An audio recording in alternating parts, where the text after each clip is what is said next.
అన్యాయానికి వ్యతిరేకంగా పోరాడిన వీర వనితల పోరాట గాథ మేడారం.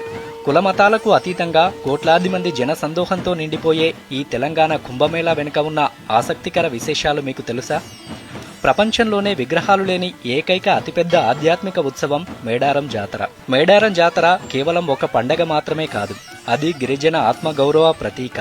ఆసియా ఖండంలోనే అతిపెద్ద గిరిజన జాతరగా దీనికి గుర్తింపు ఉంది. కుంభమేళ తర్వాత దేశంలోనే అత్యధికంగా జనం హాజరయ్యే వేడుక ఇదే కావడంతో దీనిని తెలంగాణ కుంభమేళగా పిలుస్తారు. 1996లో ప్రభుత్వం దీనిని రాష్ట్ర పండుగగా అమలు చేసిన విరోచిత పోరాటమే ఈ జాతరకు పునాది. కాకతీయ సైన్యంపై పోరాడుతూ మేడరాజు కూతురైన సమ్మక్క, ఆమె కుమార్తె సారలమ్మ వీరమరణం పొందారు. వారు మరణించిన ప్రాంతంలో దొరికిన కుంకుమ భరిణనే భక్తులు దేవతలుగా కొలుస్తారు. సమ్మక్క కుమారుడు జంపన్న సైతం పోరాడుతూ సంపెంగ వాగులో దూకి ప్రాణత్యాగం చేశాడు. అందుకే ఆ వాగుకు జంపన్న వాగు అనే పేరు వచ్చింది. ఆ వాగు నీరు ఎరుపు రంగులో ఉండడం జంపన్న రక్తానికి సాక్ష్యమని భక్తుల నమ్మకం. ఇక్కడ స్నానం చేస్తే పాపాలు తొలగిపోతాయని భక్తుల విశ్వాసం.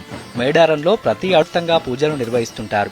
మరో విశేషం ఏంటంటే భక్తులు ఇక్కడ తమ బరువుకు స్తారు. సమ్మక్కను చిలకలగుట్టపై నుంచి గద్దెపైకి తీసుకువచ్చే సమయంలో అడవిలో నుంచి ఒక చిరుతపులి వచ్చి వెళ్తుందని, అది అమ్మవారి రాకకు సంకేతమని స్థానికులు ఇప్పటికీ నమ్ముతారు. ఆ సమయంలో భక్తులకు పూనకాలు రావడం, శివసత్తుల విన్యాసాలు ప్రత్యేక ఆకర్షణ.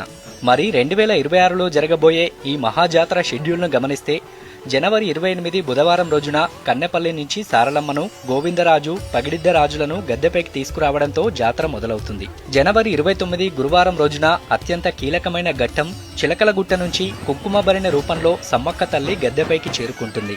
జనవరి 30న శుక్రవారం దేవతలు గద్దెలపై కొలువుదీరి ఉంటారు. ఈ రోజున భక్తులు భారీ సంఖ్యలో నిలువెత్తు బంగారం మొక్కులు చెల్లిస్తుంటారు.